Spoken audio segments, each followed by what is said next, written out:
Okay, good evening, Bermuda. We are live. Thank you so much for joining our first Zoom live panel discussion on dementia care in Bermuda. I am Alicia Trott, the Communications Officer for the Ministry of Social Development and Seniors. At this time, we are also live on Facebook, YouTube, and CITV.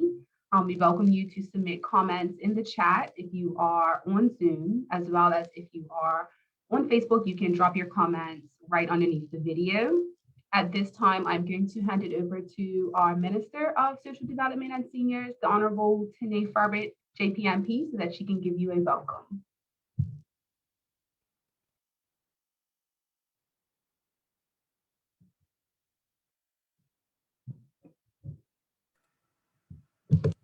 Good evening, Bermuda. I want to thank you for joining us as we embark upon this campaign to create supportive and engaging our community that is caring for persons with dementia.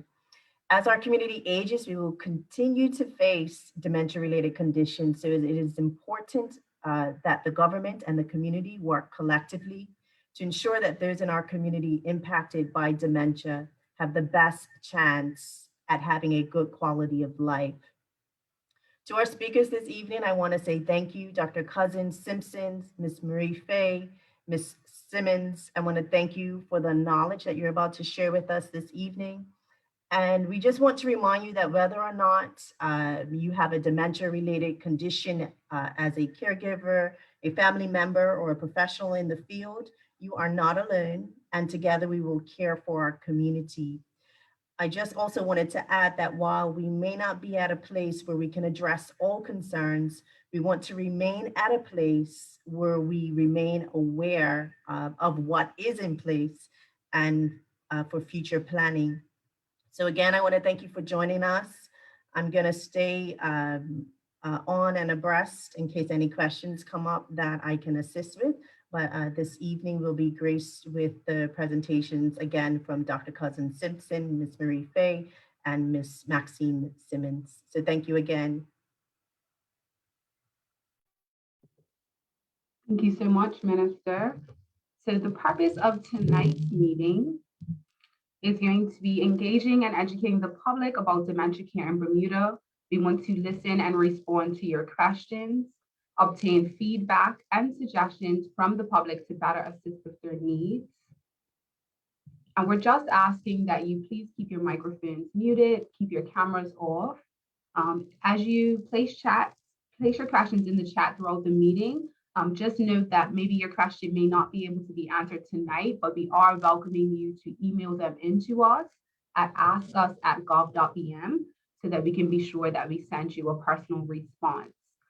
So what to expect in tonight's discussion, we're going to have three-part discussion, and then we'll do the question and answer at the end. We're going to share a one question pool, and we hope that you can answer it just to capture your sentiments about tonight's experience. Our first speaker is going to be Dr. Joanne Cousins Simpson.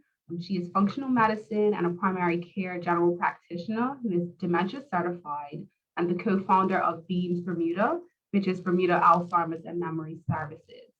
Our second speaker will be Marie Fay, occupational therapist at Action on Alzheimer's and Dementia, and her topic will be caregiving and controlling frustrations, as well as our third speaker, Maxine Simmons, who's also the co-founder of BEAMS Bermuda, as well as a clinical manager, nurse manager at Camps Long-Term Care Services. So we'll go to Dr. Joanne Cousins Simpson, who's going to speak with us about what is dementia.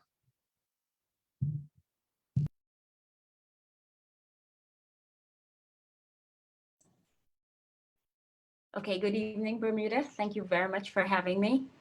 And thank you very much, Minister Farbett, for organizing this Zoom meeting, which is going to be very informative and I think something that was well needed. So if you bear with me, I'm not very tech savvy. Let me see if I can remember what Alicia said I was supposed to do. Share my screen, right, Alicia? Yes, you can share your screen now. Okay, share screen. And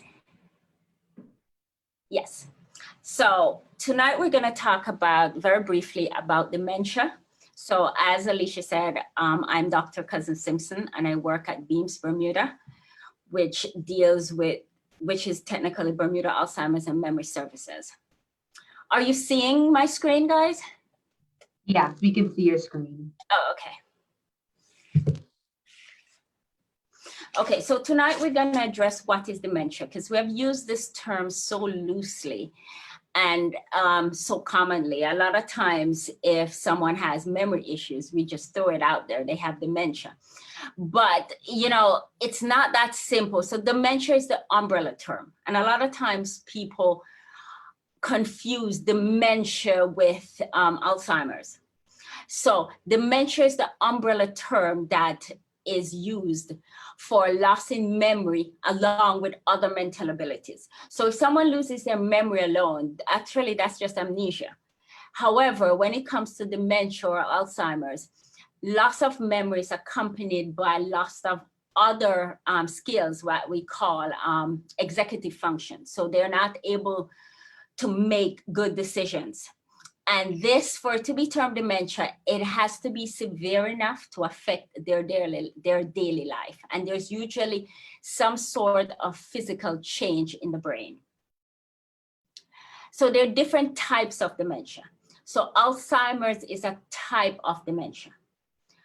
So it's not to be used interchangeably.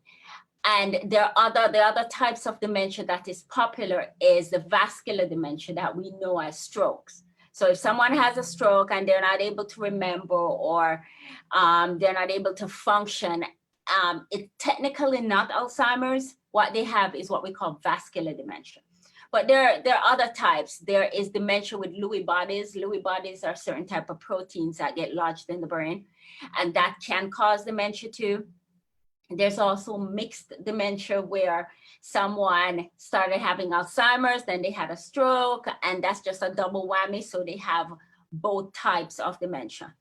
There's also Parkinson's disease. So Parkinson's disease, a lot of people know Parkinson's as the tremors. However, a lot of people with Parkinson's disease will eventually become demented. And that's a totally different type of dementia. So that's also termed Parkinson's dementia. There is the frontotemporal dementia, where certain parts of someone's brain is affected and they also become demented. And of course, there's the mad cow disease. These are the others, number 8, 9, 10, are much, they're not as common, so we tend not to see them. I've probably seen only one normal pressure, hydrocephalus dementia. That's number 8. So there are different types of dementia, and Alzheimer's is a type of dementia.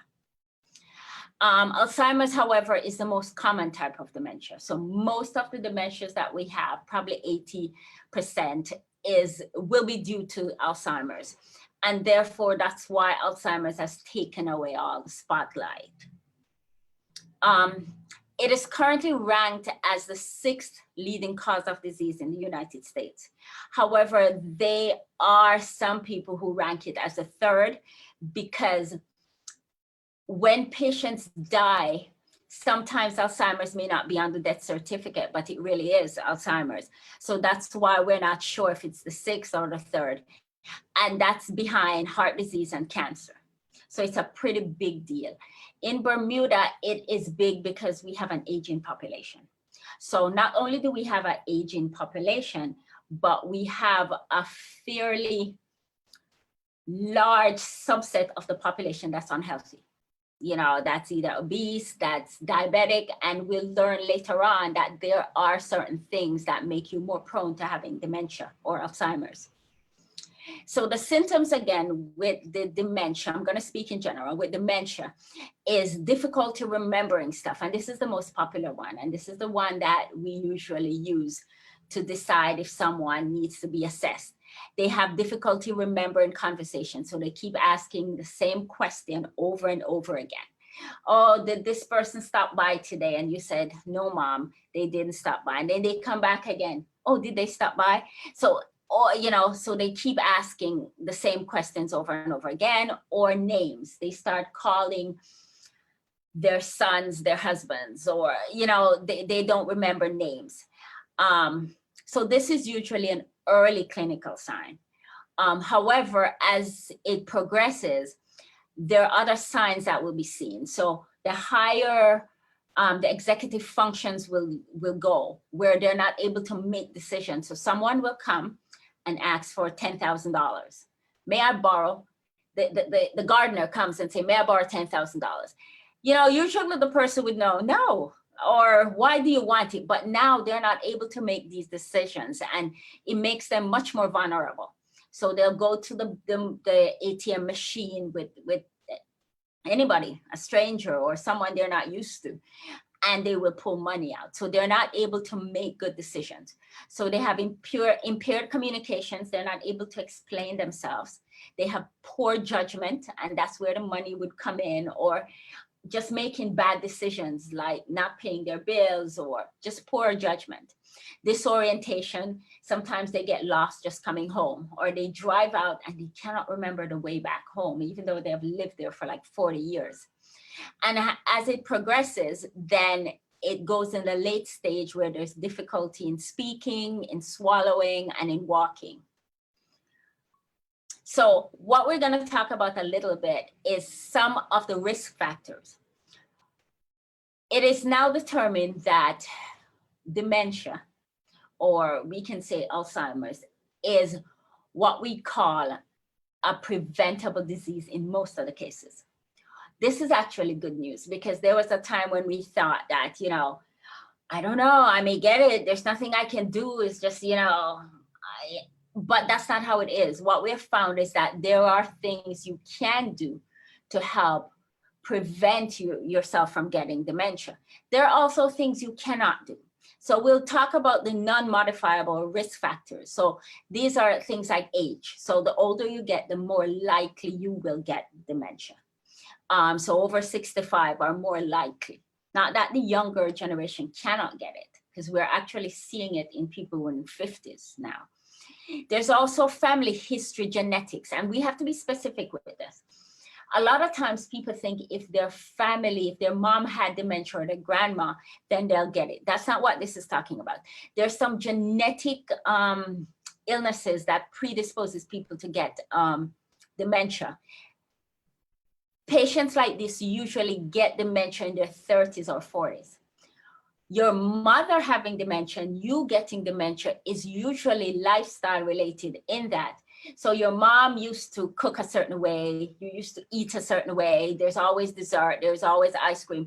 And so you pick up these habits. So that is how some of the family history where we see the mother got dementia and then the daughter. So it's not necessarily like there was a genetic predisposition. The genetic predisposition is probably 5% of the people that have Alzheimer's. There's also something called familial Alzheimer's disease. There's sporadic Alzheimer's disease, where sometimes people just get illness, they live healthy, they do everything. And you see that with all illness, you know, whether diabetes, whether hypertension, most of the time it's because of our lifestyle. But there is this pocket of people who it doesn't even matter, they just get it. Gender, so they do find that ladies tend to get Alzheimer's more than gentlemen.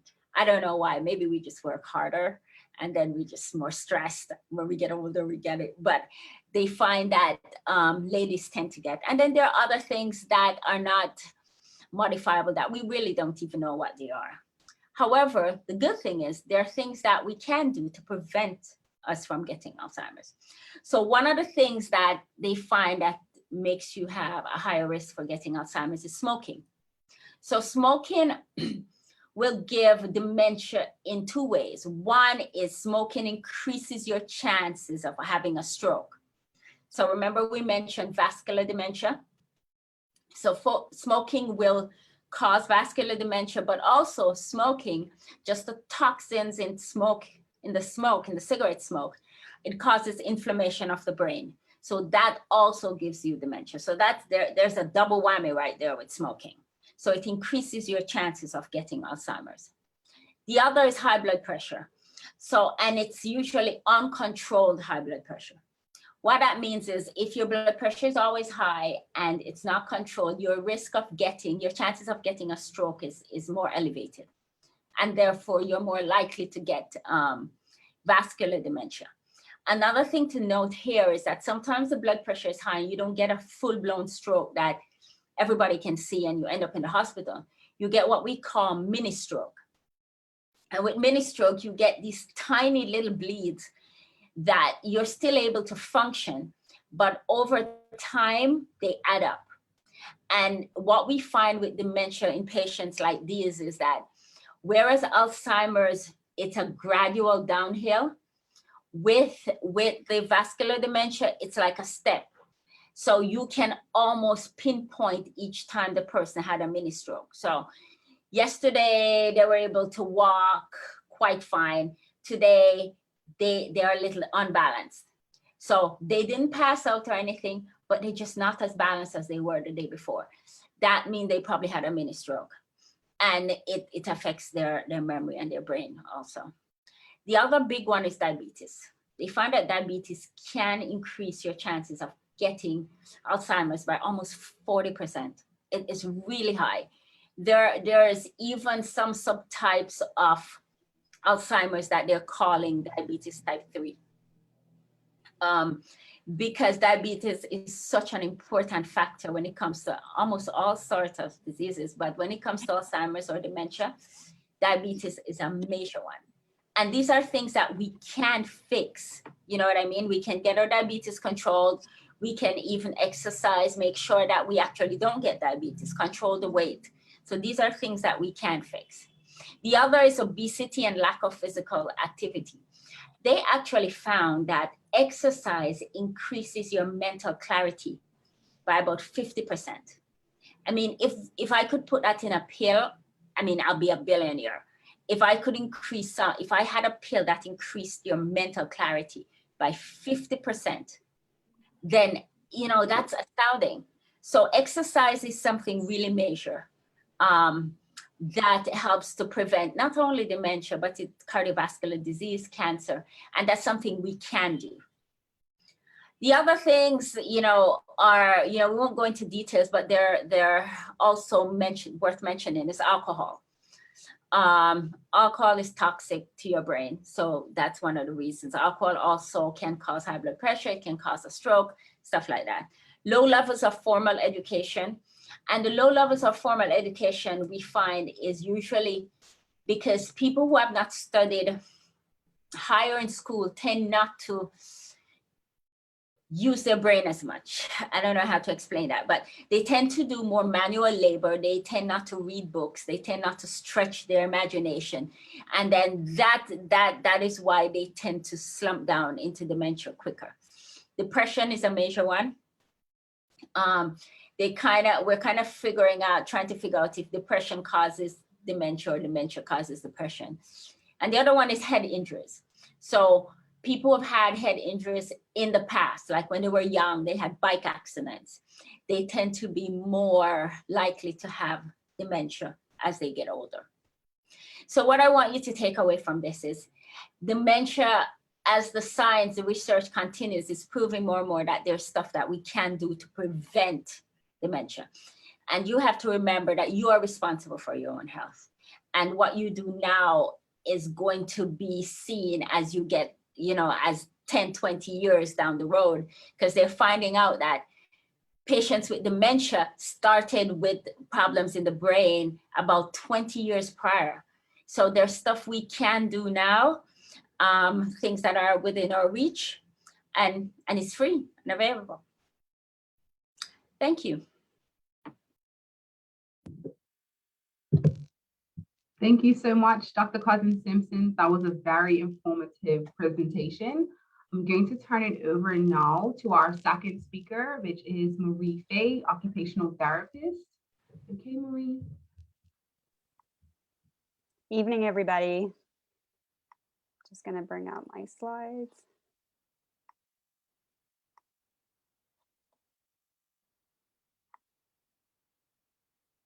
Is that good? Yes, we can see them. Okay, good. Evening, everybody. My name is Marie Fay. I'm an occupational therapist by background, and I work for the Action on Alzheimer's and Dementia charity, which is the only nonprofit organization that provides programming and support services for individuals living with dementia and their care providers. So thanks for the introduction, Dr. Cousins-Simpson. I think building on that, we can see that the experience of dementia is very unique and individual to the client. And signs and symptoms that we may see will differ depending on the type of dementia that's been diagnosed and also the area of the brain that has been impacted by the disease process. So I know feedback from clients and care providers is that it can often feel like a moving target and that it's very difficult to keep up with the changes. So Maxine and I are hoping to be able to talk about some of the common caregiving challenges often associated with dementia and try and suggest or share some strategies that can aim for some best possible outcomes.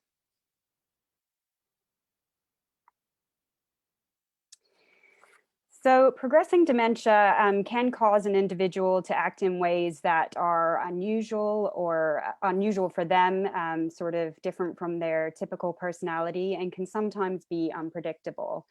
Dr. Cousins-Simpson talked a bit about some of the behavioral and psychological symptoms of dementia that are seen, which are termed BPSD. And these are the non-cognitive or non-neurological symptoms often associated with dementia. So things like agitation, aggression, psychosis, apathy, and mood disturbances such as depression as well. Some BPSD symptoms we see earlier, typically earlier in the disease process, things like anxiety and depression as the individual comes to terms with their diagnosis of dementia and the subsequent change to function and independence.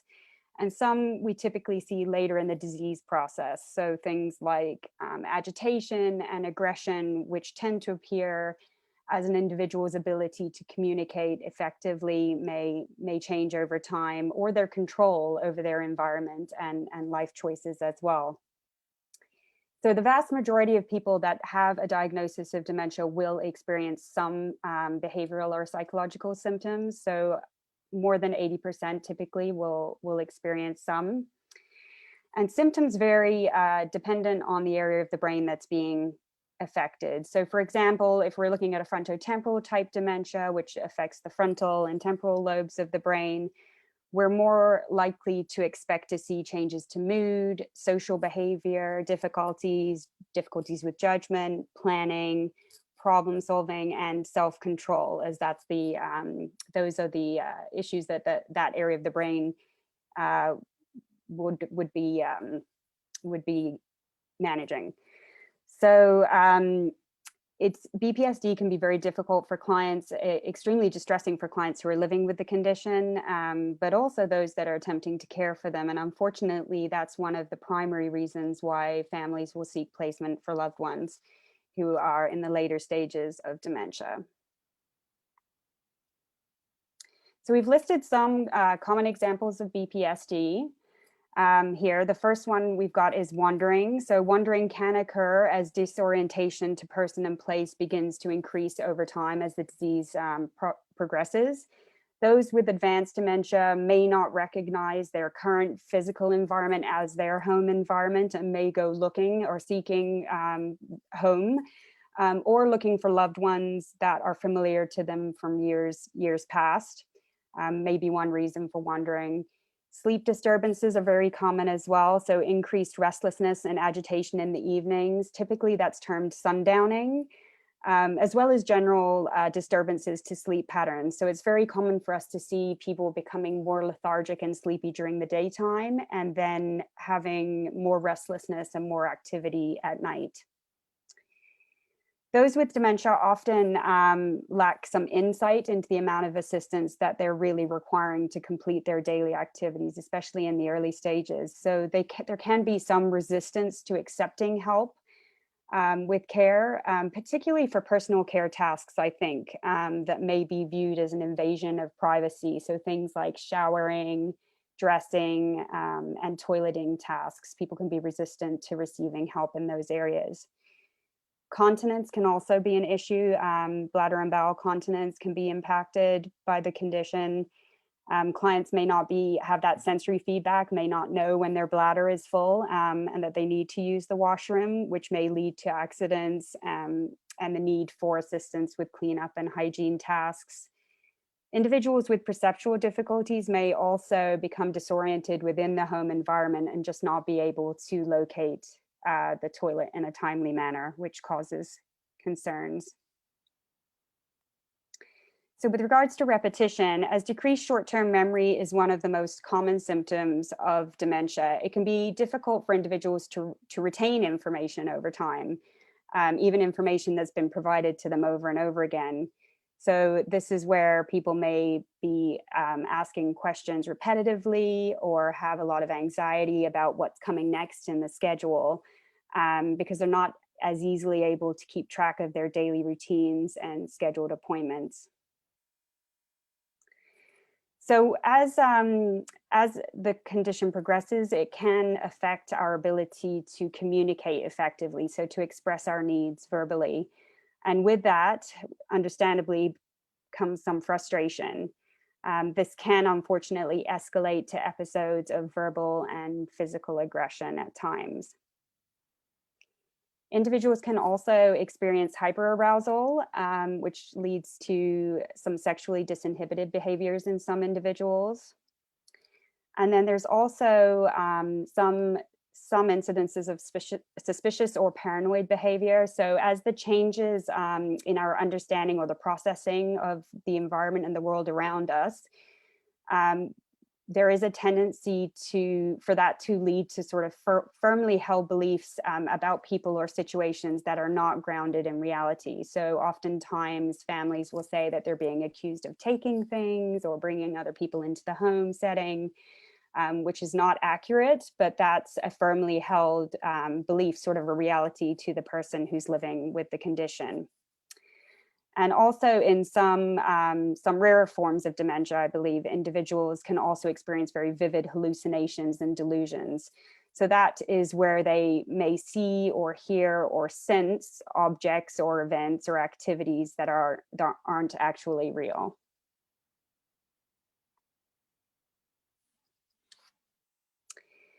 So I think the key point I wanted to make is that we need to remember when interacting with someone experiencing behavioral or psychological symptoms as a result of dementia, it really is a result of the disease process itself within the brain, and certainly not a deliberate or sort of malicious or response or a personal attack on those providing care.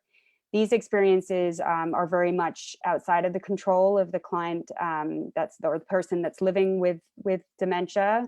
And it's really our responsibility as supporting care providers to educate ourselves about the conditions so we know how it presents typically, and also to give us some strategies on how to best respond in some very difficult or challenging scenarios. And most of all, to try not to take it personally, because it really is not the person, it is the disease process itself.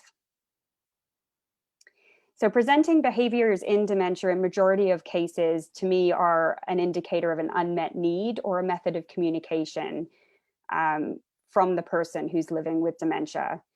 As their speech and language abilities may decline and they're not able to verbally express their needs as readily, we need to try and determine what the client or the individual is trying to tell us through their behavior so that we can better meet their care and comfort needs over time.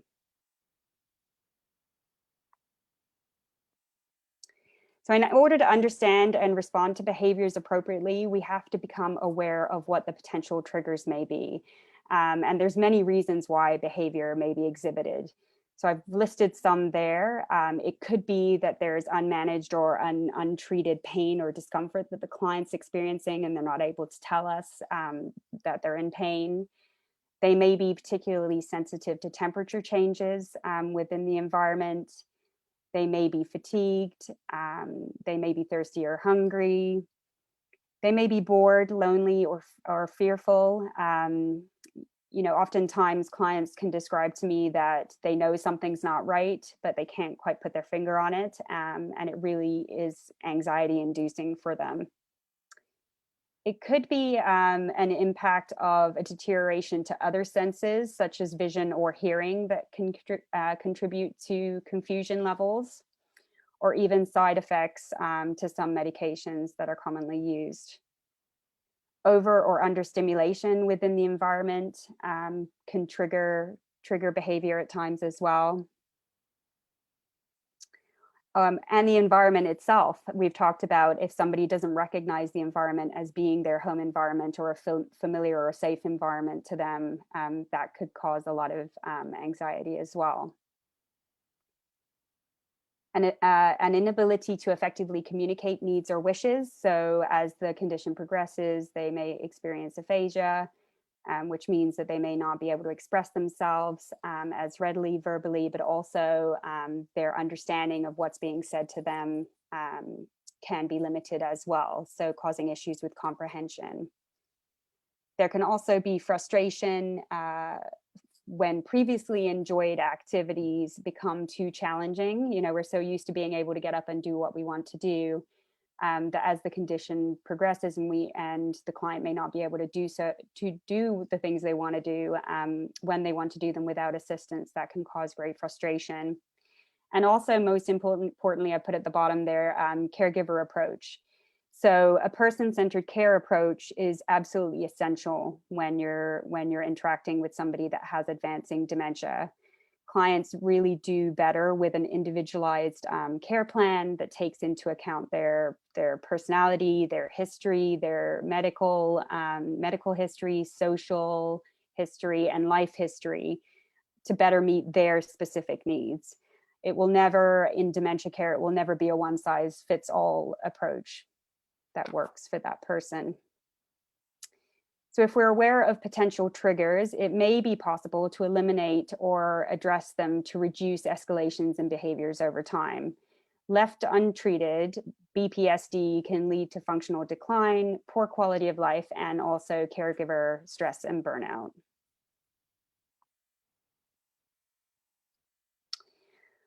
I wanted to put a slide in here about dementia versus delirium. If you are noticing changes to behavior when you're interacting with somebody who has a diagnosis of dementia, it's really important to ensure that they get a thorough medical review. And that can be conducted by their family doctor or memory care specialist. Sudden changes or escalations to behavior may be indicative of other underlying health conditions that are separate from the dementia itself. So listed some there. Negative side effects to new medications are a big one. There could be underlying infections, that's something as simple as a urinary tract infection, which really sets people back and causes them to show new behaviors, or other acute medical issues. And then there's also delirium as well, which is an acute state of confusion that typically comes on very suddenly and can last for hours or days. It's different presentation from dementia itself, which is typically more of a gradual presentation and more of a permanent condition. So delirium, if treated properly, can allow the client to get back to their baseline level of functioning.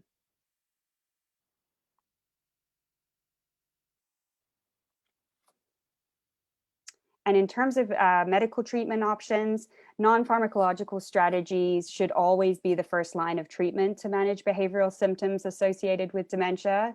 So non-pharmacological strategies would include things like exercise programs, activity programs, occupational therapy or physiotherapy, cognitive stimulation therapy programming or rehabilitation programming, and therapies that stimulate the senses, such as music, art, and massage therapy. There's growing evidence, research evidence, to suggest that these non-pharmacological therapies are just as effective in optimizing function, mood, and quality of life of individuals living with dementia as any medication available on the market currently, but without the risk of potential negative side effects, which can be seen otherwise. And the US Food and Drug Administration have not approved any medications to specifically treat the symptoms of BPSD, although antipsychotics, anticonvulsant drugs, and mood stabilizers are sometimes used off-label to treat symptoms of psychosis, depression, anxiety, aggression, and agitation. So I think the take-home message being, if medication is prescribed for the purpose of treating BPSD, that it's important for it to be closely monitored by a medical specialist and seen as a short-term treatment strategy while we look at non-pharmacological interventions that could have better outcomes for the client. So I'm going to hand over now to Maxine Simmons, who will share some practical caregiving strategies when working with individuals experiencing symptoms of BPSD.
Maxine, are you able to unmute your mic for us?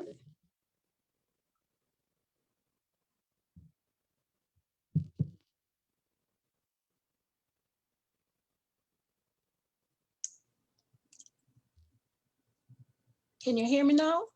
Yes, we can hear you. Thanks so much. Praise the Lord. Good evening, everyone. My name is Maxine Simmons. I'm a clinical resource nurse at the Bermuda Hospital Board, as well as co-founder of BEAMS. I also teach nursing assistant at the Bermuda College as well. So I do touch a lot of caregivers who take care of dementia patients. Maria and I are basically zeroing in on the behaviors. She touched a lot of them. I am just going to be focusing on helping caregivers, giving some simple ways. So I will be briefly elaborating on simple methods that caregivers and family members can use as tool to navigate their way in caring for their loved ones. Next. Wandering can be one of the most frightening and dangerous behavior. Individuals with dementia can become confused and easily get lost in familiar surroundings. If you are concerned that your loved one is no longer safe to live alone or to travel alone, the things that can do, firstly, is to escape-proof your home. Ensure that doors and windows are locked. Install door monitors and security cameras. Baby monitors are helpful in keeping track and ensuring safety. And do not allow your loved one to go out alone. Next. Sleeplessness. As Marie in more than one of her slides indicates about sleeplessness, this is very, very frequent in dementia patients. Sleep change can be as a result of the effect of the disease on the brain. Therefore, caregivers should maintain regular sleep time, avoid daytime naps, engage in meaningful and routine activities, avoid alcoholic and caffeinated beverages, make their bedroom conducive to sleep, make sure the lighting is correct, bedding, and noise-free. Indicate any source of pain or medication that may cause sleep disturbance. Next. Malnutrition are some of the problems that occur in demented patients. While this is not really a behavior, however, due to the inability to think things through, remember, and problem solve, it is cause major problem in nutritional status, such as overeating and undereating. This can result in weight gain or weight loss, inability, and this also links with sleeplessness, bowel and bladder issue, constipation, and frequency. Dehydration can also trigger other complications such as urinary tract infection and confusion. Other tips for managing nutrition: develop a sense of humor and some flexibility regarding mealtime. Make food look appealing and appetizing. Eliminate mealtime distractions. Provide healthy snacks that are visible. Serve food that is familiar, that they enjoy, and also very important that they can eat. Care providers and family members should make time to join and eat with their demented individuals. Next. Bathing. Most demented patients are resistant or unable to bathe themselves, thus have difficulty managing good hygiene. Ensure that the area is safe by installing slip-resistant mats and grab bars are just some of the things that can be done to assist. Ensure appropriate water temperature. Ascertain the comfort level with being naked or being able to assist or needing assistance. Maintain their privacy and most of all, their dignity. Also, you have some females who does not prefer or will not like a male to give them their bath or vice versa. So that need to be considered as well. Next. Incontinence.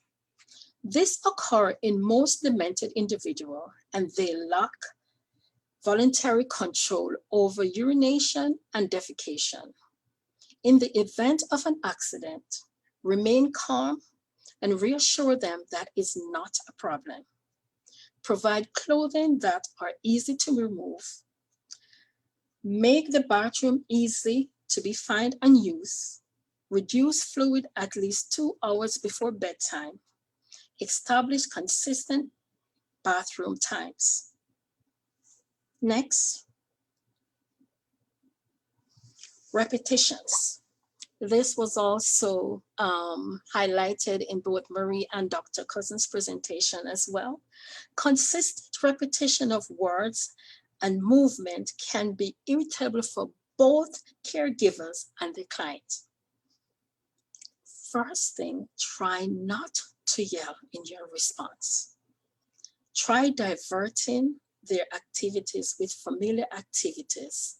As Marie indicated, music, non-pharmacological intervention are the key.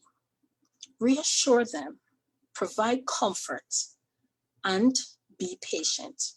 Next. Expletives.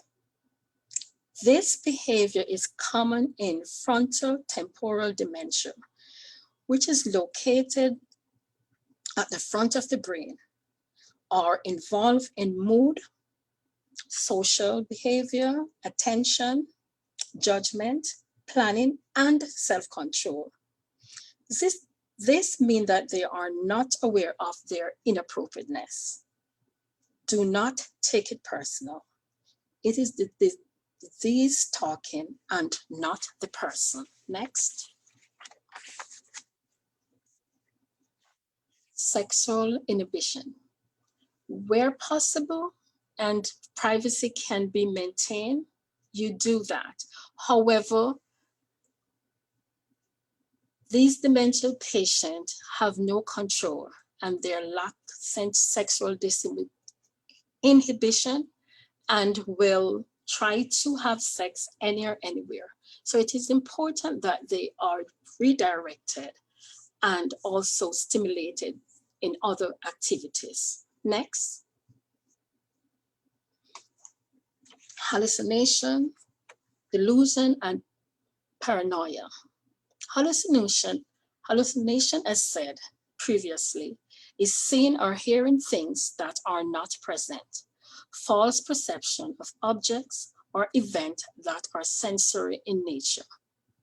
Delusion involves false belief. Paranoia, suspicion of those around them, as also mentioned Marie, even cursing others and accusing them of theft or inappropriate behaviors. Please note that whatever they are seeing or hearing is real to them. Even seeing things like a demon in the mirror, these can cause frustration. Anger, agitation, and aggression. All of these behavior can be due to unmet needs, loss of independence, and self-control. Key points in addressing these areas are: first, react calmly and reassuring. Assess the unmet needs such as hunger, thirst, and most time pain. Distract in a positive manner. Guide away from the triggers, those triggers that Marie indicated. Redirect.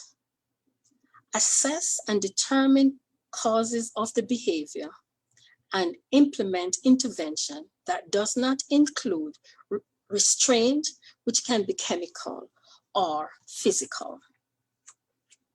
Kindness, patience, and an understanding of the reality are key to helping the person living with dementia to feel safe and understood. Do not underestimate the power of kind gesture, such as holding their hands and cuddle. Remember that they are still your loved one, your mother, your father, the pastor, the teacher, your neighbor, or even your schoolmate. Separate the disease from the individual. Instead, preserve their memories. Next. Next. Next. Next. By preserving their memories, you will remember them as who they are. And always, always remember that those living with dementia are still people and they are still your loved one. They have stories. They're very unique. And you have to preserve all that they have shared with you, and as well as create new memories if possible. Thank you.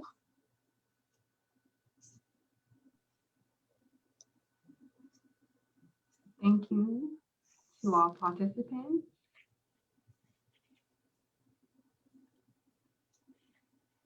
We are going to open the floor to questions. We had questions come in via email prior to the event, so we're going to answer a few of them. But if your question is unable to be answered, please follow up in email at askus@govt.bm. We will be answering all questions and we welcome you to go ahead and email us. The first question that we have is, payment for caregiver services are unaffordable to many. Some insurance companies do not pay for caregiving services for the elderly with or without dementia. Can the government assist by approaching insurance companies regarding this issue? We're going to go to the minister to answer that question. I want to thank the person for asking that question. That is surely a concern of many in regards to caregiving being not affordable for some.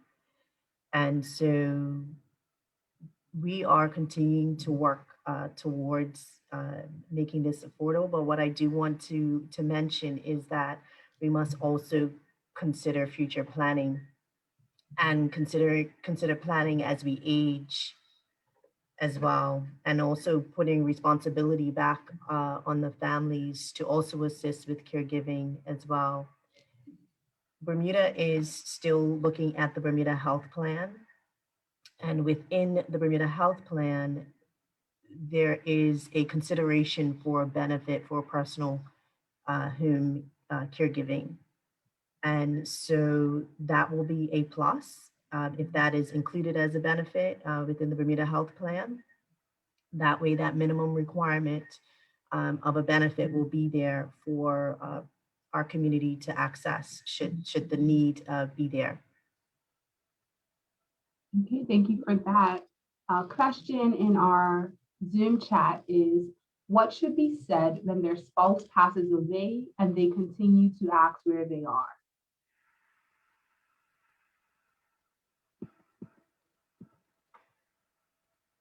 Can you repeat that question, Alicia? So when their spouse passes away, what should they, and they continue to ask for them, what should they say?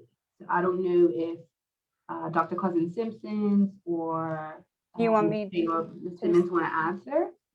I can respond to that one. So that is often a common concern that families will raise, is that the individual living with dementia is asking for their mother or their father or a family member that has passed. And they're concerned about providing the information over and over again, as it may be distressing. Really, again, going back to that individualized care plan for that person. For some people, it's enough to be reminded that their loved one has passed, and they appreciate the information and are able to move on. But for others, it's a cycle over and over again of distress. And in those circumstances, I would say that it is better to redirect.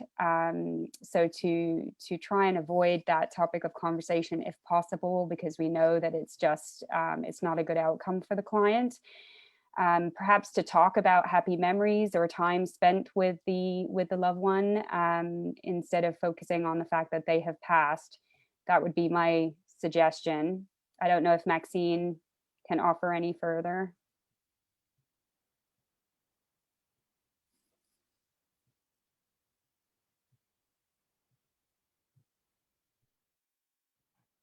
Maxine, did you have anything Yeah, additional? no, just I would ditto what Marie-Frey said, because it's basically, I would actually focus on the distraction part and try and balance it as best as possible. Wonderful. So we have another question that's asking, what educational resources are available to provide family members and caregivers with information about dementia? Are there training and seminars offered to educate family members and caregivers about dementia?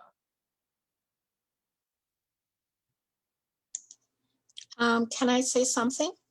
Yes, please. Okay, I do know that it's at the Bermuda College. The hospital board actually have educators who are willing and ready and able to go beyond the hospital. We do so with the family members as well, to give them educational sessions. However, due to COVID, it had cramped some of the educational sessions that were planned.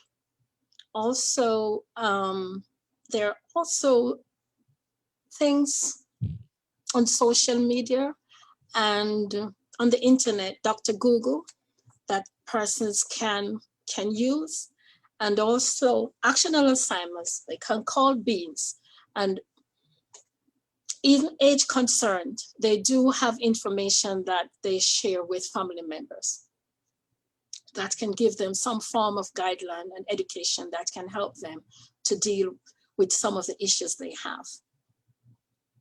Okay, thank you. I Another also just wanted question. to add, Alicia, Sorry. Dr. Cousins has something to add as well. Yes, you go ahead, Minister. Okay, I just wanted to add that government's website, if you go to www.gov.bm, long-term care solution, long-term care education and training. And then there's also www.gov.bm, long-term care resources as well. But I'd just like to also echo the sentiments of Maxine, in that there are many resources online. And again, there were some initiatives that were to occur as far as training, but due to COVID, they've had to be delayed. But this will be something that we will continue to keep our eye on and support going forward. Yes, I wanted to say also that there are many initiatives and there is a lot of information out there on Google and on the internet. But strangely enough, talking to family members, a lot of times it's not a lack of information. It's more they need help in, how should I put this, wrapping their head around what's happening. They need support, emotional support, and just to know that if they ever have questions or they need help, there is a system out there, there's someone they can go to. But a lot of people can go on Google if all they wanted to know is, does my family, how should I handle this? But it's more of a support. And as a small island, if we access a lot of these supports that are out there, then patients' relatives won't feel that lonely, because it's very lonely taking care of someone with dementia. You feel like you're on your own and there's not much support. So it's more of a support system they want, as opposed to more even information. Okay. Another question came in via Facebook just now that says, how do you get a family member assessed that might be showing some signs, but is not wanting to get the assessment, perhaps due to fear or stigma? So I see that a lot. One of the ways we do it is sometimes I do assessment at home. Because I'm a GP, I kind of enter as a GP doing a checkup, which is not untruth. It is what we're doing, a checkup. Sometimes if you have other family members, like if you have a husband and wife, you can do an assessment for both parties when it's actually the wife you really want to assess. But then it doesn't stand out. So there are ways to get around it. But it's a lot of fear for the person, and the diagnosis itself, once you get it, it's almost like you know it, but the minute you're diagnosed with it, it just changes everything. So you have to do it delicately and just, let them know that, everybody gets sick sometimes. We're here to help, and we're better able to support if we know what we're dealing with. Yes, okay. And can you let the public know if there are any support groups? We have quite a few questions coming in about support groups for caregivers. I can definitely speak to that, Alicia. So the charity that I work for, Action on Alzheimer's and Dementia, they offer a monthly caregiver support group meeting. The calendar can be accessed on the website, which I believe Sarah DeLesio just shared In the chat, on the chat. So we can make sure that's available to people. It is being run via Zoom currently because of the COVID restrictions, but typically we would be meeting in person as well. And I think that's a really great resource for those that are caring for a loved one with dementia at home and feeling like they are on their own. You can meet with others who are in similar situations to share advice and strategies. Yes, okay. So if anyone has any additional questions, I do welcome you to email them to us at access@gov.bm. so that we can be sure to get you a response. At this time, I want to thank you for joining us today, to everyone that has joined in, whether you're on Zoom with us, Facebook, YouTube, or CITV. We are going to take a quick one-question poll. We just want to know if you found this discussion helpful so that we can be sure to meet your needs moving forward. It's going to pop up on your screen, and then you can just select any one of the answers. So it's up now, so you can let us know if yes, no, somewhat, or if it could be better. If you have more in detail of feedback for us, you can go ahead and email it to us, and then moving forward, we can go ahead and make sure we're addressing your needs.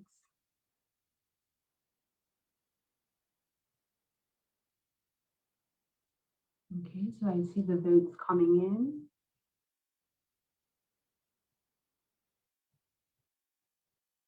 Just going to give it about 30 more seconds so that everyone can get their votes in.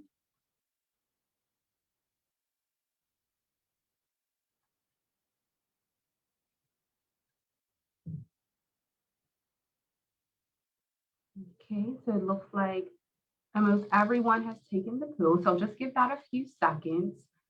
But while that is happening, I did want to invite you to join our next live panel discussion, which will be on Thursday, March 11th from 6 p.m. to 7 p.m. We'll be going into more resources, dementia training resources online, hiring in-home help, some community care options and daycare options, discussing the emotional well-being hotline, some protection and welfare, preventative and advanced directives, and power of attorney. As well as we will be launching our radio talk series beginning on the 25th of this month. So it will be on Magic 102 with Mr. Glenn Blakeney at 3 p.m. So every last Thursday of each month between February and July, we will have 1-hour sessions. We will have various presenters. But on Thursday, February 25th, we will go more in depth of what is dementia. Then Thursday, March 25th, we will do 10 tips for communicating for someone with dementia. Thursday, April 29th, will be living safely with dementia. Thursday, May 27th, we'll be handling troubling behaviors. Thursday, June 24th, we'll have a nutrition to discuss eating and nutrition. And then our final episode on Thursday, July 29th, we will discuss wandering and locating technology. As the minister stated in her welcome, this is an ongoing campaign, and we really are seeking to engage with you so that we can share collectively the responsibility of enhancing the quality of life for those with dementia and those who are caregiving. So we welcome you to join us at the next Zoom Live on the radio, as well as please follow us on Facebook, Instagram, Twitter. We will be sharing lots of information and resources via social media. And yeah, we are really looking to bridge everything together as a community. The questions that we didn't have time to answer today, we will be recording all of them. We will let you know via email how we can answer some of them. And then we will also let everyone who is on the Zoom channel and CITV on Facebook, we'll post how you can access the recording of this. So once again, thank you so much. We look forward to our next event, and have a great night until the next time, Bermuda.